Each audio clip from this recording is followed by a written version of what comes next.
Welcome.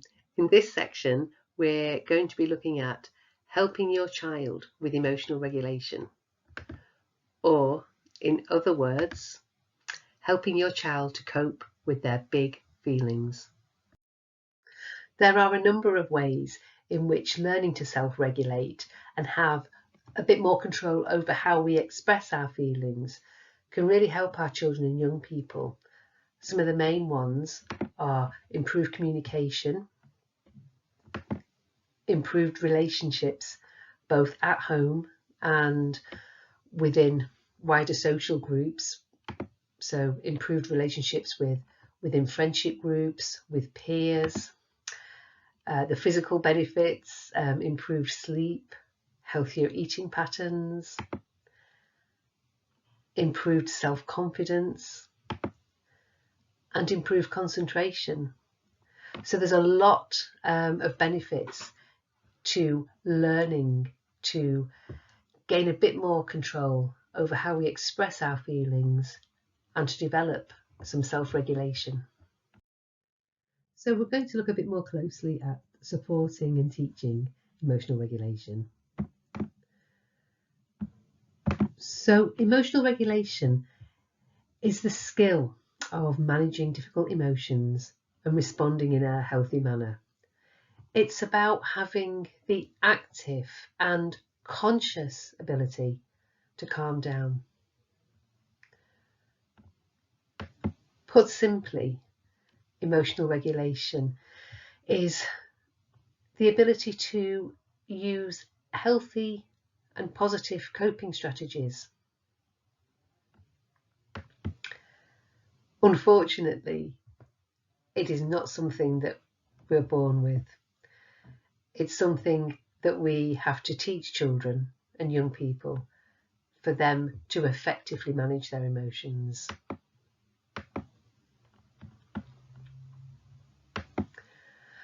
And although it's the role of everyone in the child and young person's life to help to build skills in emotional regulation, really the caregivers, the people the child or young person lives with, are obviously best placed to teach these skills to children and young people through what we call co-regulation. To help us understand what co-regulation actually is and how it might work, please click on the link, because here we have a really helpful 5-minute video by somebody called Betsy Deteri, who is a trauma expert and a child development expert. And here she's helping us to understand what co-regulation actually is and how to go about helping our children with this really vital skill. I think it's important to highlight here, as Betsy said in the YouTube video that you've watched, that it's not always that easy. We've seen how important self-regulation is, but it is difficult for lots of people and for a variety of reasons, maybe upbringing, temperament, difficult life experiences, and also a great many of us were never taught this as children ourselves, and we struggle to stay in control, particularly when we're trying to support our young person who's struggling with trauma. If this is something that you do struggle with, then can I ask you please to maybe revisit the self-care, managing your own responses section, because the more as adults we can be in control of how we respond, the better we'll be able to support our young people. As we've seen, all children need help to learn self-regulation. When a child or young person has been through sexual abuse trauma, however, it's usually much more difficult for them to self-regulate because of what they continue to struggle with. The sexual abuse may be now over, but trauma has a way of making the past feel very much like the present. So, why does trauma make self-regulation so much more difficult? We have a number of things to look at. We're going to start with the high anxiety levels that most children and young people experience following sexual abuse. It's a generalized feeling of anxiety, a heightened anxiety, and there's also a sense of being on alert, your body in a sense of readiness for something bad to happen, like a panic button is frequently being pressed. There's often underlying feelings of anger for a variety of reasons, including what's happened during the sexual abuse. There's often, therefore, a kind of unconscious desire to provoke fights because there's lots of stress chemicals surging through the body, and a body's natural instinct, without it necessarily being intentional, is to burn that energy and the stress chemicals off through fighting with someone, either verbally or physically. There's often a real sense of a loss of control during sexual abuse, and it is common in the aftermath to try and kind of gain a sense of control again, a sense of mastery. And this can be done by being dominant, trying to be dominant with parents or carers, other relatives, friends, peers in school and teachers, to try and feel a sense of control again. This can also tie in with a kind of a desire and a demand for the relaxation of the usual boundaries, which can often then lead to conflict within the home. And there's also a key feeling in the aftermath of sexual abuse trauma, and often most trauma, are underlying feelings of shame. So if we consider all the things that a young person is struggling with in the aftermath of sexual abuse trauma, then we can see how they're going to need a lot of extra help and support with helping them in self-regulation. Here we have a picture called the anger iceberg, and the idea is to show that just like an iceberg in the ocean, where a ship can only see the tip of the iceberg, when it comes to anger, we can usually only see the outward display of that, but aren't often able to see the feelings underneath that our child or young person is struggling with. Therefore, it's usually helpful to consider what might be underneath our child or young person's angry feelings and think about what else they may be struggling with. This will help us then to respond to the hurt our child may be experiencing rather than reacting to the outward displays of anger. So have a look at the anger iceberg and consider what your child or young person may be struggling with. This image provided by Beacon House shows a scene that will be familiar to many parents and carers, and particularly to those who have a young person who's experienced sexual abuse trauma. Maybe you feel embarrassed and hurt that your child has spoken to you or continues to speak to you in this way. Maybe it's left you feeling helpless, that you have no idea how to handle this and feel like it will go on forever. Perhaps you felt that you're losing your child and that sometimes you actually don't really like them very much. These thoughts and feelings can lead parents and carers to believe that they're failing, and this then feeds into their own sense of shame. It's important for you to know that all these feelings are normal and that both you and your child are just experiencing normal responses in trying to cope with the aftermath of trauma. What if, underneath the wounding words, your young person is really saying how much hurt they're feeling? What if sometimes the words that hurt, wound and confuse are actually a vehicle to getting unbearable feelings out, a way to discharge everything that's being held in the body? What if you are the only person on earth who can bear this torrential release of feelings? What if there's no other person who is a speaker of these words can take the risk with, for fear of being rejected? Imagine for a moment that the words simply don't matter. Connect with the possibility that is simply an outpouring of intolerable feelings, how would that change a wounding conversation for you? If wounding words can be understood as simply the way that feelings flood out of the body, we might sometimes be better able to respond from a place of empathy with the feelings rather than defense against the words. Remember, it's not personal. The words are not about you. They're about past people and feelings that are being spoken about in the here and now. To protect yourself and your young person, try these mantras. I hear you, and I'm still here. I hear you, and I still love you. This will pass, and we will be okay. You can be angry and still love me. I can be hurt and still love you. We've mentioned that shame is something that many children and young people carry within them, especially those struggling with the trauma of sexual abuse. And we have here a really helpful 4-minute video from YouTube that you can click on, again by Betsy Deteri. And it's an introduction to help understand the role of shame and how to help. So we're going to look at empathy, and there is a big difference between showing sympathy and showing empathy, although the two do get confused.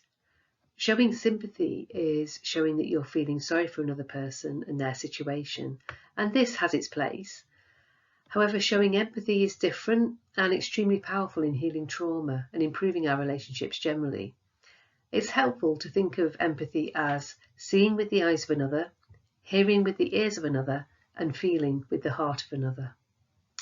This helps your child or young person to really feel that they are not alone, and that's pretty powerful. I mean, we can say you're not alone in words, but actually showing that we're trying to put ourselves in their shoes really shows them that we're willing to share their difficult feelings. We can't expect to always get this right, but your attempt or our attempt to generally see things from our child's point of view will be appreciated, even if they don't show it, and it might encourage them to correct you by telling you a bit more about what's really going on for them. Showing empathy is not about telling someone what we think they should do, and it's not about just simply agreeing with them. It's about acknowledging and showing understanding for how they might be feeling and providing a supportive space for them to express those difficult feelings with the simple but powerfully healing message that you're not alone. This can be difficult to do, especially when we're feeling angry, frustrated or helpless, or are reminded of our difficult feelings of our own. It can be useful, therefore, to take a minute or two to check in with how we're feeling. Take a few deep breaths to ensure that we're calm before we try to respond to our child or teenager. So, showing empathy really helps to calm situations, resolve conflicts, and deepen your connection with your child. Allowing them to speak without interruption helps your child or young person to feel heard and respected. And as a bonus, it also models this behaviour so that they may start to respond to you in the same way over time. Acknowledge the feeling. You may not always get this right. In fact, you may often get it wrong. But the important thing is to show that you're trying to understand, and this will help your child tell you more about what is actually going on for them. As parents and caregivers, we often find it really difficult to see our child hurting, especially when we feel powerless to help them. But we are the opposite of powerless. We can't change what they've experienced, but we can look after ourselves so that we have the ability to be able to really listen to how they're feeling. Very often being listened to and have someone really try to understand how we're feeling is enough to start to shift the feeling. A feeling that is acknowledged is able to be released, but a feeling that is denied expression continues to simmer below the surface, continuing to cause us problems. So before you rush to reassure, try to show them that you're trying to understand and acknowledge the feeling that your young person is experiencing. So one thing that you may well be asking yourself is, what can I actually do to help my child to handle their big feelings? And I guess the first thing is to get yourself calm in the moment. So that might mean taking a step back in the moment. And often an effective thing to do then is to do some belly breaths, where you imagine there's a balloon in your tummy, and as you breathe in, you inflate the balloon, and as you breathe out, the balloon goes down.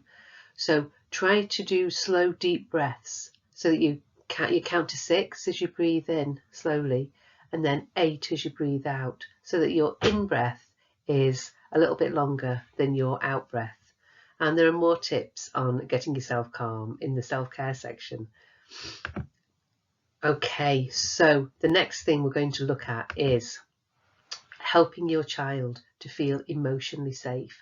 And this is absolutely key in helping them to regulate and start to feel calmer and more in control. And we have a YouTube video here that you can click on called 3 Essential Factors to Help a Child Feel Emotionally Safe. And if your teenager is very angry and being insulting towards you and swearing, it's really important not to take this personally. It's unlikely to be about you. They're just struggling to manage their big feelings in the moment. Rather, it will probably help to give them a bit of space and then approach them when they've calmed down, rather than trying to reason with them in the moment when they're feeling very volatile. You don't have to attend every fight that you're invited to. It's often better not to, and to actually wait till things have calmed down. Okay, in the video on shame, Betsy talked about showing empathy for how your child or young person is feeling. And this is really key.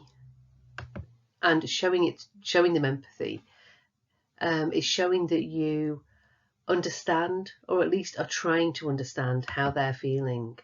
As we've already mentioned, empathy helps people to feel heard, which helps them to feel valued. Empathy is not the same as agreeing with someone. It's more about trying to accurately reflect how they're feeling, which helps them to then feel connected and not so alone. Okay, here we're going to look at the 4 vital steps to co-regulation, as identified by Margot Sutherland, who is a child and trauma expert. And so the first thing that Margot suggests is attune to the intensity of what your child or young person is feeling. So this is about trying to tune in to the mood of your child or young person and what they might be feeling. So if your immediate thought is, oh no, not again, this child is such hard work sometimes, maybe take a moment to take a breath and then instead say to yourself, I need to help my child come down from the losing it zone. Or if your child appears to be feeling sad, then maybe say to yourself, I want to find out more about what's going on here. I need to be gentle here. Of course, this can be scary for parents and carers sometimes. Maybe we're afraid of our child's pain because of the pain it causes in us to see them hurting. Maybe it also reminds us of our own hurt. But if we can get our own support and look after ourselves so that we're then able to attune to our child, we will show our child that they really can trust us, and this in itself will be healing for them. The next thing Margot suggests is validate their experience. So allow children and young people to experience their feelings without trying to talk them out of their feelings, like, oh, I'm sure it wasn't that bad. If all feelings are allowed and explored, then young people realise that you value the whole of them, and they learn that they can deal with their feelings.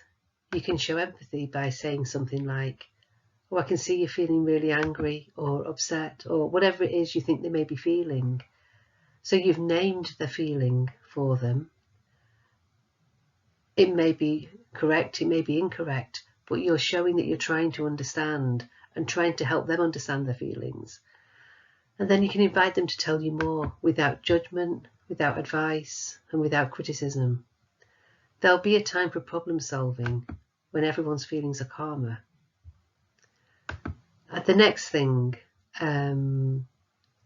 that Margot suggests are to contain and soothe your child and young person. So this is about, both these really are about helping your child to feel a sense of safety, helping to ground your child so that they start to feel calmer, more connected and less out of control. And there are a number of practical ways to do this, some of which you may be already doing, and we're going to look at those on the next slide.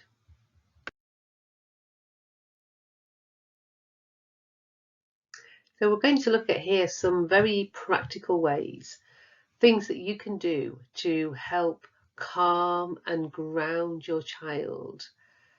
In other words, to kind of turn off their alarm so that they're able to begin to regulate. So regular opportunities like the ones suggested here to feel safe and grounded will really help your child. So there's lots of ideas here. There's the breathing exercises, kind of the balloon belly breathing we looked at a little bit earlier. So breathing into a balloon in your tummy as you count to maybe 6 or 8, and then breathing out, letting the air leave the balloon slowly, and make your out breath a little bit longer than your in breath. There's sensory toys you can use, water, some sand, bubbles, squishy toys, and any other textures that has a relaxing effect to relieve tension and anxiety. So there's also butterfly hugs, which is very something that we can do to ourselves that is very nurturing, soothing and calming. So you crossed your hands over your chest with your middle fingers resting on your collarbones. And then you raise your elbows to create butterfly wings. So you slowly tap your hands on your chest, alternating left and right. And while tapping, you breathe in through your nose and exhale through your nose until you start to feel some relief. So you can teach your child to do this and do this alongside them. So you're both giving yourselves butterfly hugs. There's warm drinks, favourite smells that your child finds soothing and comforting, visualization exercises, a cosy, safe corner with blankets, calming music, maybe going for a drive or a walk, especially if you've got a teenager, blowing bubbles, we've already mentioned, yoga. There's lots of yoga for children and young people on YouTube, and there's mindfulness apps that can really, if you use them regularly, can really help to start to build in regulation for your child so that they feel calmer generally, and there are maybe reduce the number of outbursts. So we're going to look here at inviting your child to tell you more about how they're feeling. And there are lots of ways to do this. And as long as they get an empathic and encouraging response, expressing their feelings will undoubtedly be helpful and healing for them. And there's no need to spend a lot of money on feelings resources, although these can be helpful. Simply using drawing, for example, can be extremely effective. When inviting a child to draw, it can be helpful to say, I wonder if you feel like this, and maybe draw a scribble to show, for example, feelings of anger, and then add the colour red to depict this further. You can then invite them to correct your drawing to make it fit exactly for how they're feeling.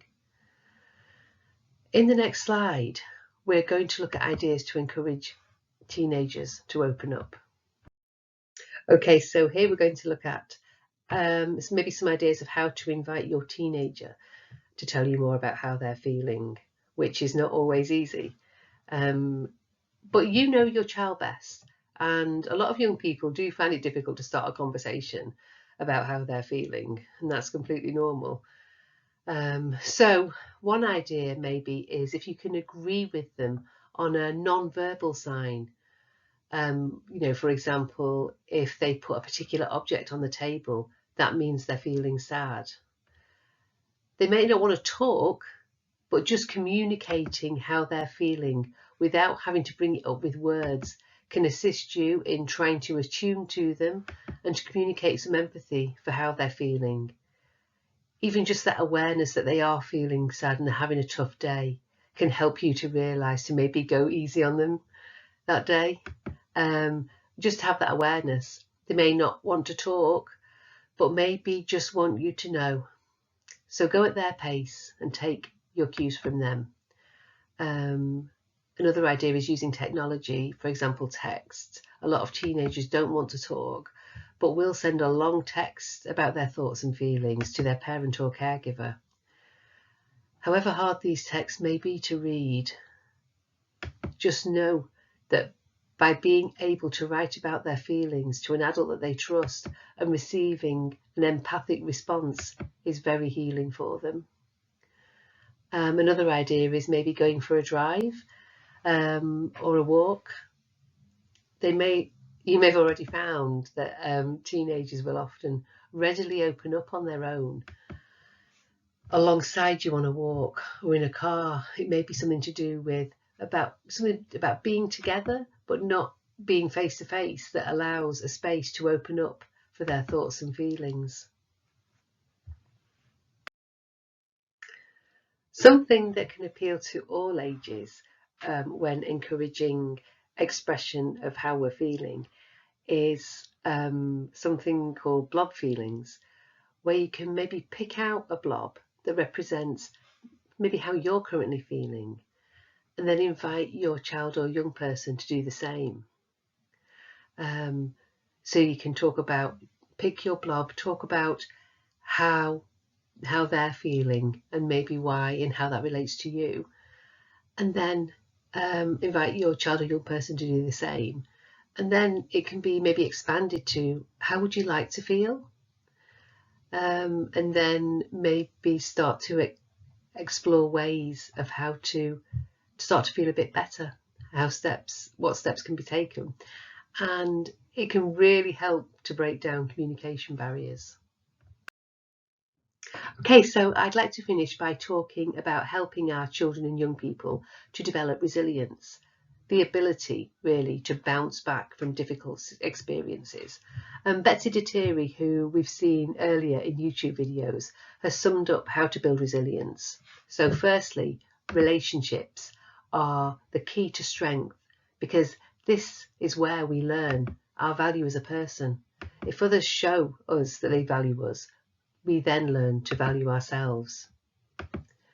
Empathy, which we have looked at quite closely already. Children need empathy to then be able to be empathic with themselves, which is really important, and with others. Children and young people learn to be resilient by working through their feelings and learning how to deal with their feelings. Resilience doesn't come from burying feelings. Usually those feelings will negatively impact, usually through anxiety and low mood. Strengths and weaknesses, knowing what we're good at and what we struggle with, and being okay with what we struggle with rather than carrying shame about it. Processing life together. The ups and downs are explored with an adult in a safe and calm way once the storm has passed. Inner confidence, feeling happy with themselves and who they are. Responsibility, able to make good choices and learn it's okay to make mistakes. Mistakes are often how we learn after all. Empowerment. Empowerment to make a difference, to be able to make a positive difference to others. And I would really like to say to every parent or carer who's watched this, that it's never too late to start helping your child to develop emotional regulation and resilience. You know, instead of feeling bad about maybe what you haven't done or managed to do, be optimistic instead that you can start today to help your child or young person with their difficult feelings.